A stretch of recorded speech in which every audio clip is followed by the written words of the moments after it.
A looming war between the technobabble empire and totally not robots is getting closer. And A-Spec has even more tricks up his sleeve to make it a bit more interesting. I'm about to give him a little bit of extra sauce with their little conflict. And let's put it this way, they are not gonna be ready for this sort of thing. So I wish them all the luck, because they're gonna need it. What's going on here? Something is happening. Interesting. He was not there before. Now, obviously, this guy is super strong. I don't like that. It's on the move. That kind of sucks. Okay, let's get the heck out of here.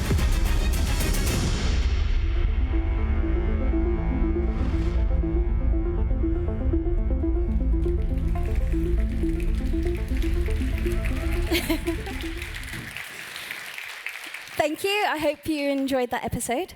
Now I'd like to welcome onto the stage some of the returning players from Season 1 and Season 2. A-Spec, Alex the Rambler, Lionheart X10, and Gaming FTL.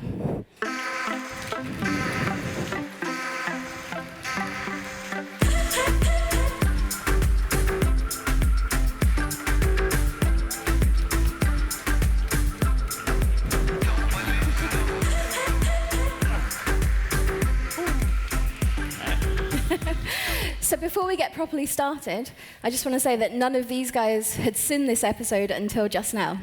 Nope. How was it for you? It's pretty epic. Yeah? I'd forgotten to wear my glasses, so... Well, that should help with nerves right now. Okay, and if you want to ask questions in the audience, I believe somebody will be taking questions, so put your hand up or go to the mic. So let's get started. So in Season 1, apart from A-Spec, it was kind of no denying that you guys were a bunch of noobs. Mm-hmm. How was it being thrown into the deep space of Stellaris for the first time? Well, it was a galactic adventure all round. And yeah, the finale of Season 1 definitely showed us how vastly unprepared we were for everything Stellaris has. Yeah, the ending basically ruined us, so I think that there's a lot to learn, and since then we've had some experiences that mean that we've I don't know if we're better now, but we've certainly played more. It was exhilarating, at the same time terrifying. Yeah. But I was really happy to be back for Season 2. So. Did you carry on playing Stellaris after Season 1? Yes. Yep. Yeah? Straight away. Yes. Straight in it. Just a little bit. Just a teeny tiny bit. So with Season 2, you weren't quite as noobish, but you were still noobs. How did it feel about being up against some seasoned opponents? Well, you guys have just released your 2.0 update, so, you know, everything we'd learned, forget it, learn it all again. And, yeah, quite intimidating. The three of us were like, oh, yeah, it's great, we're all back, and hang on, those guys look like they know what they're doing. Yeah, well, we went up against, like, seasoned pros, like you said, like, and before I actually went on the show, I had a quick game with my friends, and I got very, very salty because I had no clue what was going on with the lanes, and then building all the space stations to take over areas, and I got angry, but that fortunately prepared me for the anger that I would have to deal with in the show, so it was fine. I did try to give you guys a little bit of guidance, though. Yeah, you came over. Yeah. I think it was don't die. a little bit, but like simple things like the hotkeys, for instance, and like speeding up the process and building like the right buildings at the right time. I felt was a little bit of guidance was necessary. We could but see still, you from across the room rolling your eyes every time we did something stupid. Yeah. Well, let's not go into detail, shall we? Okay, so we have geckos, fanatic spiritualist penguins, and space lobsters. Mm-hmm. Can you tell me a little bit about the inspiration for your empires? And like the names, and was there any inspiration, or was it just... I think, you know, inner spirit animal has always been a gecko. I mean, who wouldn't want to be a gecko, really? I mean, this is true. Just, You look like one. Yeah. Was this insurance company related, or? It's a pending deal. No, okay. Yeah. The lobsters were a spur-of-the-moment creation. Yes. That stuck. Oh, yeah. Yeah, arthropod. Yeah. Lovely. Penguins are really relatable for everyday situations. So, throw them into an empire and got to spread the one true penguin religion. That's. He's still going on about it. Newt. Everyone, Newt. Cool. So, Matt, in season 1, you turned out to be a bit of a villain. Does that come naturally to you? Well, it's not so much that I was a villain. I just hit buttons that made things happen that became a villain, I feel. Yeah. Villain by circumstance? Villain by circumstance, I think, was a necessity to, they were defending each other and defensive pacts, so you need to break that up every once in a while to keep things a little bit more interesting. And I felt that was I think it overdid it a little bit. I think there's You got carried away. Bit. I think there's a lot of dead geckos that would definitely see you as a galactic villain. No, but in general, about being the bad guy, I used to watch quite a lot of like wrestling and stuff like that, and I'm always a big fan of the heels. So why not, right? Yeah. So. And was it fun? Oh yes. Well, that's the main it was great. Like watching their worlds burn was glorious. It was really, really nice. Yeah, we loved it. Yeah.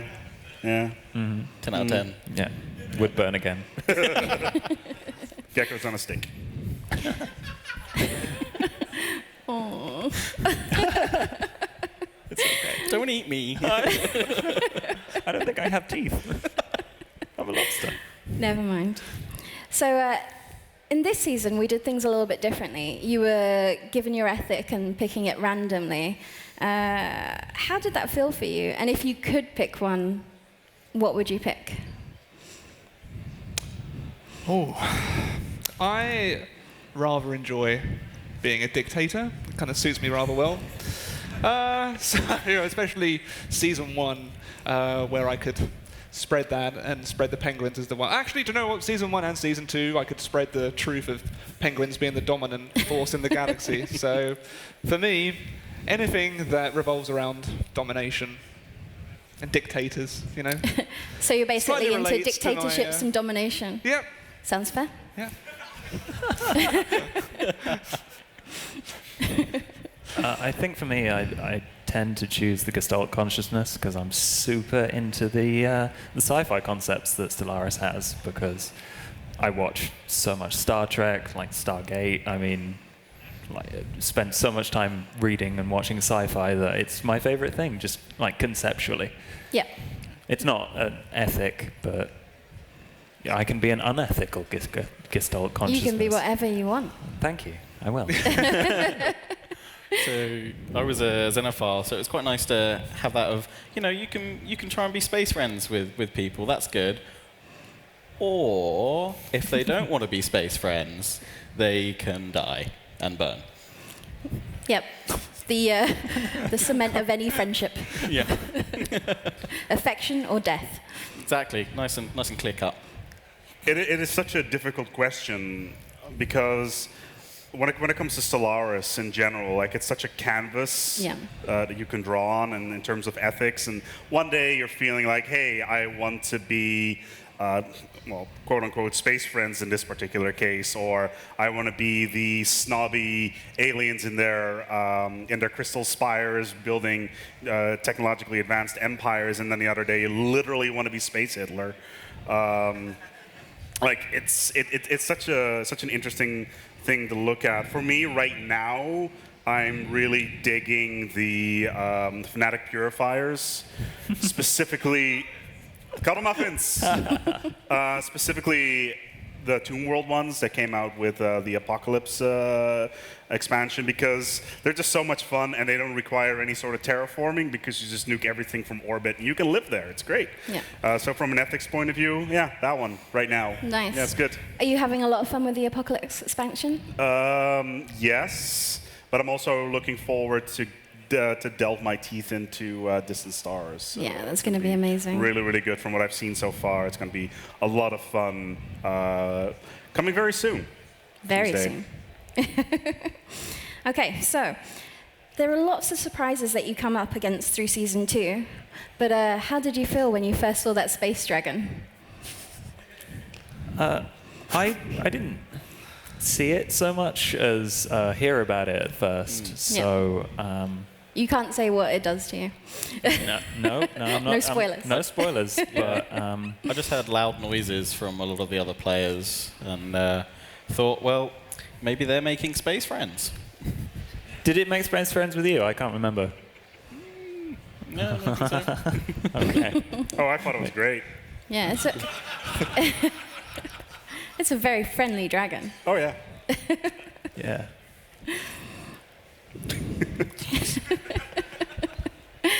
So, you've been playing Stellaris for a little while now. What's your favorite thing about it? What do you like most? What keeps you kind of going back? I think it's the fact that you can create, well, as with all Paradox games, you can create your own story. And you know, I'm a big sci-fi fan, and it's a bit more freeform than what I usually play. Hearts of Iron 4 has a specific structure, whereas Stellaris has a big open world that you can just go and create whatever you like. So, again, dominating the galaxy for me is, yeah. That's your theme. Yeah, it's a theme. There's a theme going through here. Anyway, Okay. yeah. Alex the Dominator. Alex the Dominator. Alex the Dominatrix. Bruno. It's your new YouTube name.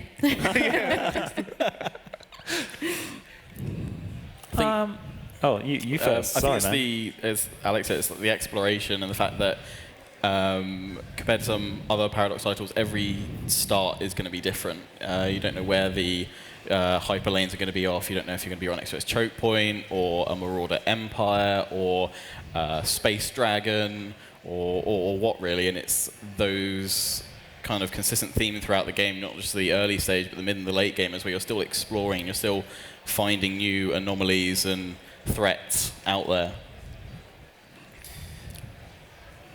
Whenever I start up a new game, and this happens maybe a couple times a week or something like that, and I just want to go through some stuff or discover some things, for me, when it comes to doing a new series, that very first taste of going out there and finding out what's going on, and specifically the discovery phase of the game is really exciting to me, because as Martin said earlier on in his discussion, is that the mid game still needs a little bit of flavor, which is where Distant Stars is going to come into. It's just that discovery phase, and then trying to see what direction you need to go into. What does the AI have in store to you? What is next to you? What is the direction to go? And then on top of that, the mods as well. There's a gigantic library of items in the Steam Workshop. I'm currently playing around with the Giga structures. So, for instance, building a gigantic space cannon on one side of the galaxy to blowing up stars on the other side, which is obviously not in the base game, but it's still, like, there are so many things out there to play around with, and it's just really exciting. Also, for instance, we have total conversion mods that make stuff really, really fun. So every single time I start up a game or I look at the Steam Workshop, it's just a new experience. Now the end game, it's still a little bit of an interesting situation, because you don't really know what you're going to get.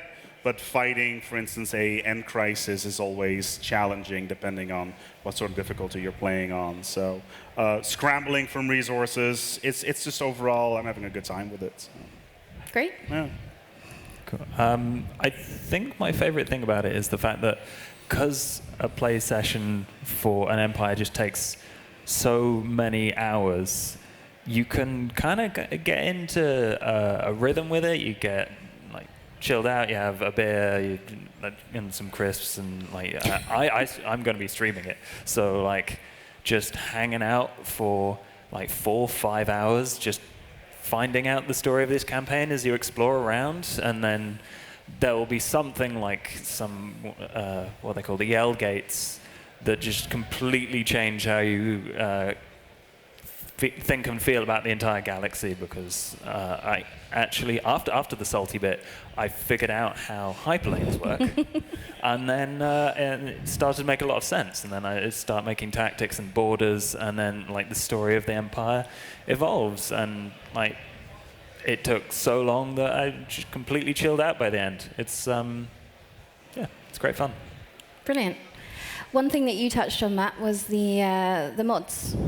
One thing that increasingly surprises and amazes me is the creativity that the community has in creating all of these mods.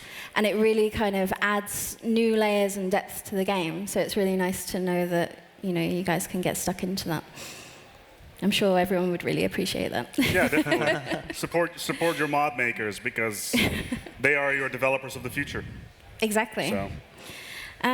So, you've been with them through the whole of Season 1 and Season 2 now. Mm-hmm. How do you think they did? During Season 1 and Season 2, or just Season 2? Season 1? Season 1, they did terrible. Yeah. It was like watching a bunch of cripples in a minefield. It was glorious. Don't make them cry. I told you about this before. Season 2, however, I'm not going to spoil anything how they did. They obviously, after Season 1, there was a lot of experience that came out of that. Overall, I think it's going to be a significantly more entertaining experience, even though the first one I felt was fairly entertaining to begin with. But overall, like in terms of raw skill, I think these guys. Well, maybe not me. They got quite a ways to go, but it's getting better. I agree. But still watch the series, because it's going to be good fun. No, it's going to be a lot of fun. This season has longer episodes. There's 6 in total, and there is so much going on. It's great. So does anyone have any questions? Come on, don't be shy. You can ask us literally anything, and I promise we'll answer. Great. Okay. So my question is for Acebag. In the end of Season 1, you very nicely released the swarm on our willing victims. There was nothing nice involved, yeah. My question is, do you feel any of them handled it well in any way? Be nice. So from a strategic point of view, yes, because the players, obviously, they decided to rally all their fleets to one location. Obviously, this is still being played on, I think, was the 1.8 version back then? 1.7? Something like that. So we still had the mixture back then of warp drives and stuff like that. So the situation was a little bit different. But the fact that they decided to rally all the fleets to one location to set up a quote-unquote final stand was the correct one. Because they were not in any way, shape, or form ready for any sort of encounter with the swarm, especially when 14 fleets of them are rampaging through your empires. Yeah. I don't know how you guys felt about that. Well, we were right in the final stand because it was very final. Yeah. And that's about as well as I think it was very final indeed. Yeah. Although at least you guys managed to meet up. I got killed on the way. I ended up trapped in my little corner until I'd gotten the jump drives that I could use to get out because my the fleets arrived at different times, so we just got taken out piecemeal, even though the idea was to unite. I would like to point out that I had no control over where it spawned. I just knew that it would spawn somewhere. It spawned on the opposite side of the galaxy for me, so I was all good. Oh yeah, it'll be tomorrow's problem. Yeah. Okay. So you're basically gonna go like, past me. You're an idiot for not helping out at the time. Because you could get over there very quickly. I got over there, but by the time I got there was nothing I could do. Okay, fair enough. No, but overall, in terms of the idea was right. The resources were not in the right place. So this one's mainly for Alex. Last season, right in front of you here. Oh, sorry. Last season, you had an early alliance with Lionheart, and then he kind of said, "You know what? You're kind of not really up to speed here, so we're gonna leave you here." Well, the question mainly is, when you were going into this one and you heard Lionheart was here, were there any thoughts of some stabbing from Revenge? We've had a long history. So there's always an element of, I'd say there's a friendly competition sometimes. Yeah, so, we'd have our moments. Is it safe for me to sit here? Yeah, I mean, stay it's sitting probably, there. probably for the best Yeah. if you stay there. I was quite happy when I saw an opportunity to break that alliance. Just a shame it ended up not really working out how I planned. Yeah. Like most of my decisions throughout my channel. So, but yes, there'll be another opportunity for me to crush you one day. I'm sure. Oh, well, that's not very space friendly, is it?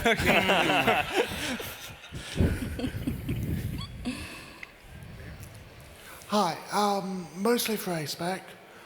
Do you feel that your position as veteran player in this is imperiled in any way by last night's game where Lionheart survived and you failed badly? I did not actually hear the question properly. If you can repeat that, please. Sure. Do you feel that your position as veteran in these sorts of games is diminished because last night's game of Stellaris, you ended up dead. Lionheart was fine at the end. Oh dear. Should I mention that I may? No. Okay, It'll sound better okay, if you don't tell them you ran away halfway through. Would you like a shovel? You know, I can keep on digging. Well, Josh can have the shovel. Yeah. In terms of diminished, no, not really. Because in the end, it's while sure it's a competitive environment, we're still having fun.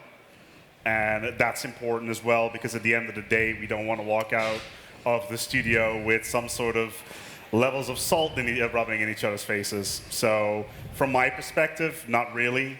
On the other hand, yeah, this moving a little bit maybe.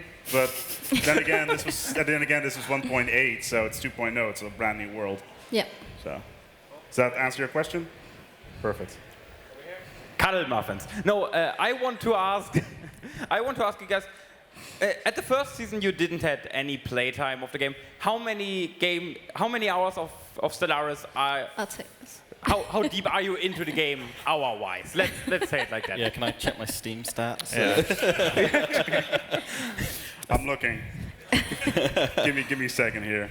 For me, at least, I think I've definitely been playing a fair bit. I played a lot of 2.0 when that update came out. So I think it's probably, well, I would have always loved more time with Stellaris, I think, before being thrown Just into answer the the question, man. galaxy. He's stalling. Not enough hours. This is slightly embarrassing because you said we didn't have any playtime before we started. I did, but only a couple. And since then, I don't. I think Steam says I'm on 100 hours. I think it's wrong. It's probably double that.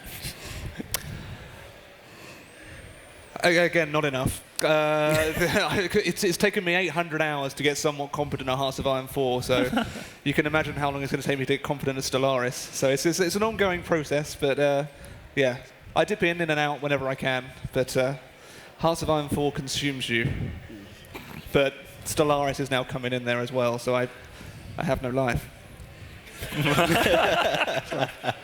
I'm rapidly approaching 3,000 hours right now. What so, something like that. But I do need to say that does also include time lapses.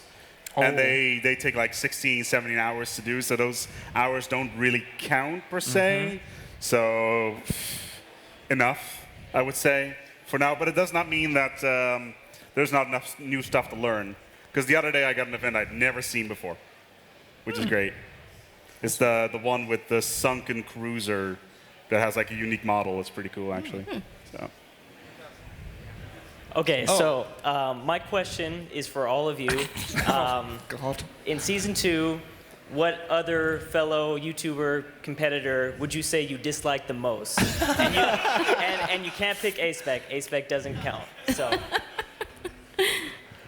No. Well, there's this Drew guy. Yeah. In the competition, otherwise I definitely would be picking you right now, Drew. But it's not what it says on your shirt. No, this isn't always the case. It's a love-hate relationship. But I don't know. It's so hard to dislike fellow content creators, but I definitely have to say in this guy. Wow, blindsided. Well, that's the Christmas card invite. Well, I mean, yeah, my whole thing was being, space friends. I didn't really think about disliking anyone. I tried my best to make friends with them. If they didn't want to, that's their thing, really. If I had my I declare war now, I'll get it out. I'd crush it again. Yeah. I disliked all of them. That's the only reason why the swarm was unleashed. Love you too.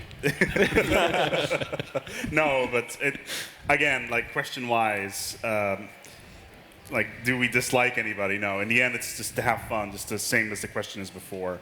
In the end, we're just going to go back to the hotel, have a drink, or something like that.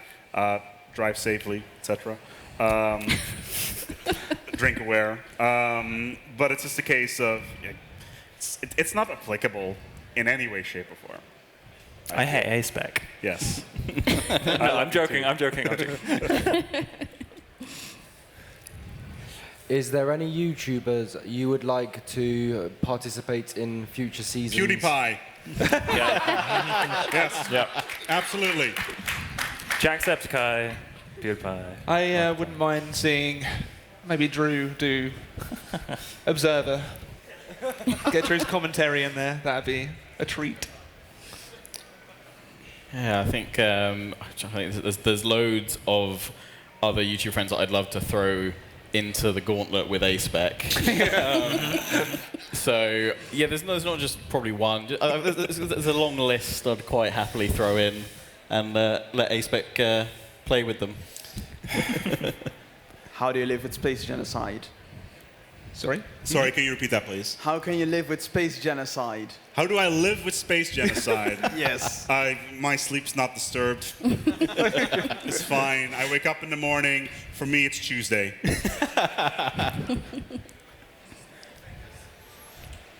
Hold on. I got to get to the question person.